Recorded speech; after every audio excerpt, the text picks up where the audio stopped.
uma instituição que ela reúne no seu quadro de associados engenheiros, arquitetos, geógrafos, agrônomos, engenheiros agrônomos, né? Profissionais de meteorologia, né? Profissionais que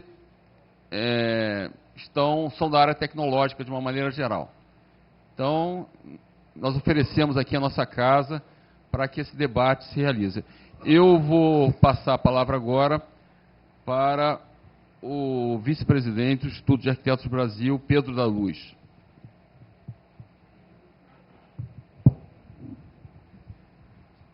Bom, bom dia a todos. Agradecer aí a oportunidade, né, de estar aqui debaixo de uma tragédia, né, uma tragédia, estar debatendo esse tema dentro do Clube de Engenharia, né. Eu não posso me furtar a fazer uma pequena propaganda, que acho que vai interessar a todos aqui, que inclusive o Sidney mencionou a questão da ética. Semana que vem, o IAB está promovendo uma reunião lá no Instituto dos Arquitetos, na Rua 2 de Dezembro, né, um debate sobre a ética. Quer dizer, vai haver uma reunião do Conselho Superior do IAB, né, os IABs de todo o Brasil vão se reunir no Rio de Janeiro, e a gente está promovendo um debate com um filósofo que vai falar exatamente sobre a ética e o espaço contemporâneo. Acho que estão todos convidados para ir lá. A ideia é abordar isso de um ponto de vista, ter um outro olhar, o olhar de um filósofo sobre essa questão, né? Estão todos convidados para esse evento. Ele vai se realizar no dia 9 de fevereiro, lá no IAB, às 18 horas. O Instituto dos Arquitetos está também, assim como todas as outras entidades, muito preocupado com o que aconteceu e também pensando em quais são os desdobramentos dessa tragédia, né? Eu acho que o Instituto é um instituto que já tem 90 anos de existência, né? Ano passado, em 2011, ele fez 90 anos. E se a gente pega a ata de fundação do Instituto dos Arquitetos, a gente percebe que o Instituto sempre tentou instaurar na sociedade brasileira, vamos dizer assim, uma cultura do projeto e do plano. Coisas que a gente sabe que no Brasil não existem, né? O Brasil existe sempre o jeitinho, né, o improviso, e não essa cultura do projeto e do plano, que vai se rebater exatamente em questões que todo mundo que milita, engenheiros ou arquitetos, com construção e com projeto, percebem, quer dizer, essa ausência de as-built de determinadas coisas, né? A gente tem equipamentos na cidade do Rio de Janeiro e em outras cidades que muitas vezes passam por determinados locais e as concessionárias não têm nenhum cadastro. Eu mesmo vivi essa experiência, né? Eu fui o arquiteto que fez o projeto do Boulevard 28 de Setembro, né, em Vila Isabel, e lá passava uma adutora, por exemplo, da SEDAI, de 60 centímetros de diâmetro, né? E a SEDAI não tinha o cadastro exato de onde passava essa adutora de 60 centímetros de diâmetro, né? Essa é uma dura realidade, né? Não quero aqui estar crucificando só a SEDAI, eu acho que não existe uma cultura no Brasil de documentação das obras e de respeito por essa documentação, né? Então, eu acho que as entidades têm um papel fundamental nessa história de tentar sensibilizar a sociedade de que é super importante, quer dizer, tentar estabelecer essa cultura do plano e do projeto na sociedade. Olha, o custo de um projeto varia aí de 8% a 4% do valor da obra, e ele é um instrumento fundamental para você avaliar custos e benefícios dessa intervenção que você vai fazer. Seja ela uma reforma num prédio comercial, seja ela o que for, não é? O que a gente percebe no Brasil, de uma maneira geral, não é esse protagonismo do projeto e do plano. E se a gente se reportar ao fato em si, a gente vai ver uma série de sucessões de desrespeito a essa cultura do projeto, né? Eu dou um exemplo assim que pouca gente tem comentado, e que eu acho que é um exemplo assim, importante, a quadra, né, ela tinha, foram atingidos 3 prédios, o edifício Liberdade, que tinha 20 andares, existia um sobrado do lado, e existia um prédio que é considerado assim, muito bom arquitetonicamente, o edifício do Paulo Santos, estava na esquina fazer a frente ali com o Teatro Municipal, né? A primeira pergunta é por que essa variação de gabarito, né? Numa rua, né? Começa com 8, depois tem um outro de 20, né? Isso já demonstra essa falta, né? As pressões são feitas no Brasil e não tem como visão essa questão, que é uma questão urbanística, de aproximação de um edifício que é um monumento, como o Teatro Municipal, e que deveria ter critérios de aproximação sobre essa questão que fossem, vamos dizer assim, mais respeitosos, pelo menos. Então, a gente vê que a gente vive numa sociedade, uma sociedade que não privilegia o projeto e o plano. Volta e meia, as pressões e pressões ocasionais determinam ações sobre o território da cidade que são muito pouco pensadas, né?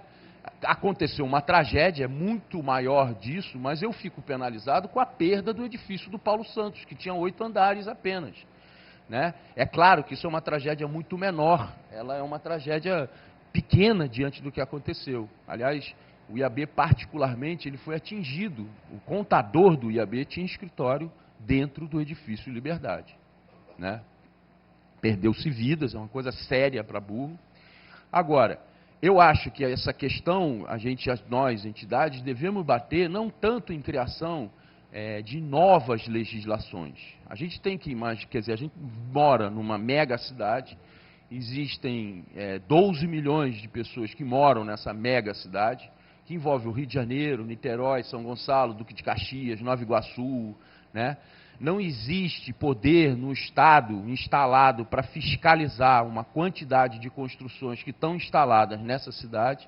Esse controle, no meu entender, ele deve ser pulverizado, certo? Eu acho que deveria ser dado responsabilidade a quem está na linha de frente, exatamente no ponto, né, que são os síndicos, as administradoras de imóveis e tal, que devem passar a ter uma responsabilidade localizada. E essas pessoas têm que, aí, um papel fundamental das entidades é divulgar, olha, você precisa se cercar de gente competente, de gente que entende da coisa, para evitar essas coisas, né? Essa questão que foi mencionada aqui pelo colega do Sindicato dos Engenheiros, essa questão da ausência do cadastro, do cadastramento, né? É uma coisa que é super difícil no Brasil. A gente muitas vezes vai fazer ou uma reforma ou determinada coisa, não tem acesso a coisas que certamente o edifício Liberdade foi feito, quer dizer, tem planta das ferragens, da estrutura, quer dizer, não tem só as plantas de forma, tem as plantas da ferragem. Onde é que estão essas plantas, né? Isso é super importante, a gente começar a sensibilizar a sociedade, e eu acho, aí é uma opinião assim, um pouco mais lá do IAB, é que talvez não seja necessário criação de novas legislações, mas exatamente fazer essa ação de tentar pulverizar, vamos dizer assim, o controle, localizar essa responsabilidade nas administradoras dos condomínios e nos síndicos, que eles devem, a qualquer reforma que acontecer, seja ela onde for, solicitar, né, as regularizações, né, e o acompanhamento de profissionais gabaritados. No caso específico, voltando também ao caso específico, acho que tem alguma coisa, né, que é estranha. Por que a ausência, que foi mencionada até pelo presidente do CREA, né, por que a ausência da caçamba de entulho? Por que não, sabe? Por que essa coisa escondida de fazer uma obra? De novo, aí tem alguma coisa assim, olha, vamos fazer a obra e não vamos espelhar para a sociedade que essa obra está acontecendo. Vamos, né? Porque todo mundo, quando faz obra em casa, a primeira coisa que talvez que requisite seja exatamente a caçamba de entulho para ficar na frente do edifício para se jogar o entulho para fora, né? E por que, quer dizer, que essa caçamba não foi requisitada?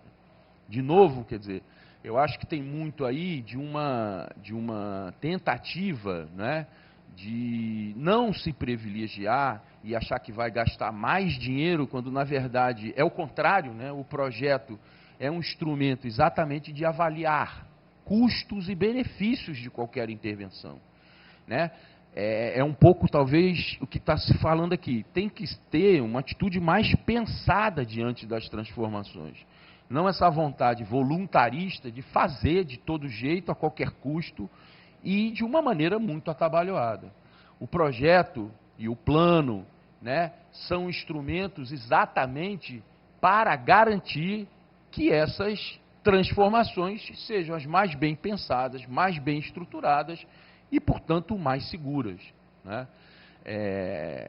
Com relação à questão da fiscalização, eu acho, quer dizer, a gente ainda está em discussão, né, mas a gente acha que as RRTs pelo lado do CAL ou as ARTs pelo lado do CREA já é uma legislação que a gente acha que é suficiente. Agora, ela não é acionada porque existe uma cultura na sociedade que fala assim, olha, projeto, não precisa fazer projeto não, chama um mestre de obra aí que a gente faz isso e a gente resolve isso. Eu também, quer dizer, a gente precisa, né, sensibilizar essa sociedade da importância do plano e do projeto, porque eles determinam exatamente essas ações mais pensadas e mais bem estruturadas. Obrigado aí.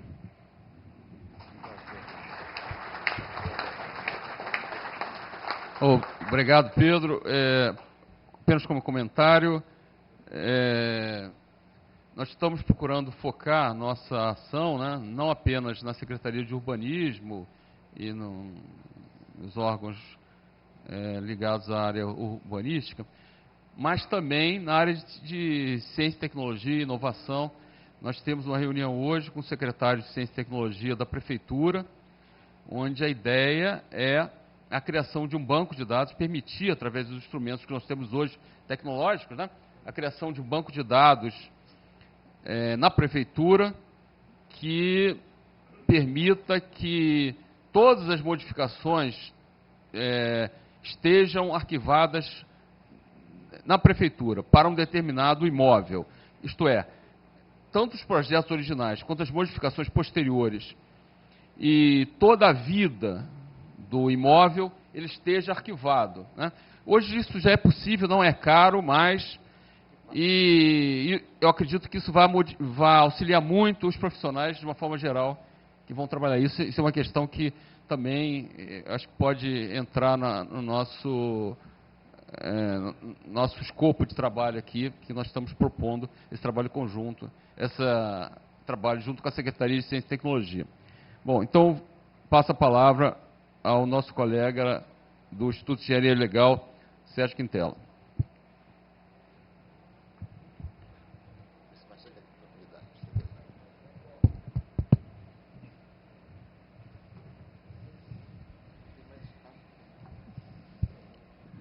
Meu bom dia à mesa, senhor vice-presidente, meu bom dia a todos. Em primeiro lugar, o meu respeito por profissionais de primeira linha que se encontram nessa plateia.